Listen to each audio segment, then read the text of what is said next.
নজরুলের জীবন, কর্ম, সাহিত্য ও গান নিয়ে বিশেষ অনুষ্ঠানটি উপস্থাপনা করবেন রিপনের কবির বাপ্পি।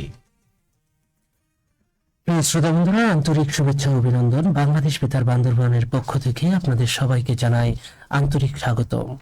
আজ আমরা স্মরণ করব এমন এক মহামানবকে, যিনি একই সঙ্গে বিদ্রোহের অগ্নিশিখা, প্রেমের কবি, মানবতার কণ্ঠস্বর, সাম্যের দূত এবং বাংলা গানের এক অনন্য স্রষ্টা।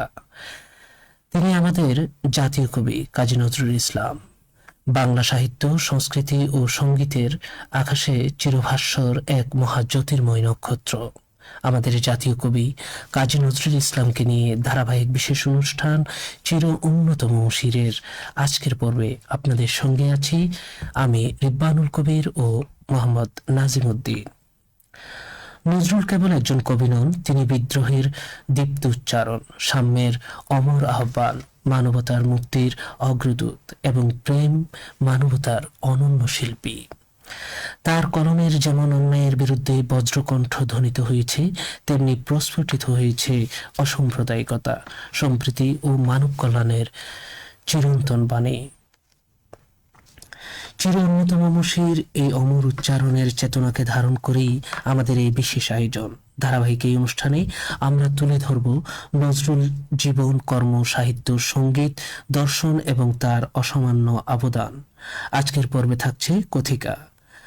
ন্যাটো দলের শিল্পী নজরুল লিখেছেন মোহাম্মদ রফিকুল ইসলাম। কথিকাটি পাঠ করছেন মোহাম্মদ নাজিমুদ্দিন। বাংলা সাহিত্যের ইতিহাসে কাজী নজরুল ইসলাম এক উজ্জ্বল নক্ষত্র। কিন্তু এই নক্ষত্রের দীপ তো একদিনে সৃষ্টি হয়নি। তার শৈশব কৈশোরের সংগ্রামের পথে ছিল এক অধ্যায়, যা সাহিত্যিকের সঙ্গীত প্রতিভার ভিত নির্মাণ করেছিল। যে অধ্যায়ের নাম লেটো দল।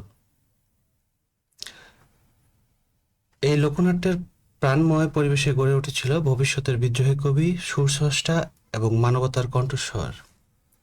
প্রখ্যাত নজরুল গবেষক রফিকুল ইসলাম লিখেছেন, লেটো দলের কাজ করার অভিজ্ঞতা নজরুলের কাব্য, সঙ্গীত ও নাট্য প্রতিভার ভিত্তি নির্মাণে অসাধারণ ভূমিকা রেখেছিল। সত্যি, গ্রামীণ মঞ্চে দাঁড়িয়ে বাংলাদেশ মানুষের হাসি, কান্না, আনন্দ, বেদনা এবং জীবন সংগ্রামে যে পাঠ তিনি গ্রহণ করেছিলেন, তা পরবর্তী জীবনে তার প্রতিটি সৃষ্টিতে গভীরভাবে প্রতিফলিত হয়েছে। পরবর্তীকালে তার কবিতা ও গানে যে অসাধারণ ছন্দ, শব্দবিন্যাস ও নাটকীয়তা আমরা দেখি, তা শিখর নিহিত রয়েছে এই লোকজ শিল্পচর্চার মধ্যেই। লেটো দলের কাজ করতে গিয়ে নজরুল হিন্দু ও মুসলিম উভয় ঐতিহ্যের সাহিত্য, সঙ্গীত ও পুরাণের সঙ্গে পরিচিত হন। এই বহুমাত্রিক সাংস্কৃতিক শিক্ষা তার মনকে উদার ও অসাম্প্রদায়িক করে তোলে। তার পরবর্তীকালে তিনি লিখতে পেরেছিলেন, মোরা একই বৃত্তের দুটি কুসুম, হিন্দু মুসলমান। আবার তার গাহি সাম্যের গান শুধু একটি কবিতার পংক্তি নয়, এটি ছিল মানুষের সাম্য, এক বিশ্বজনীন আহ্বান।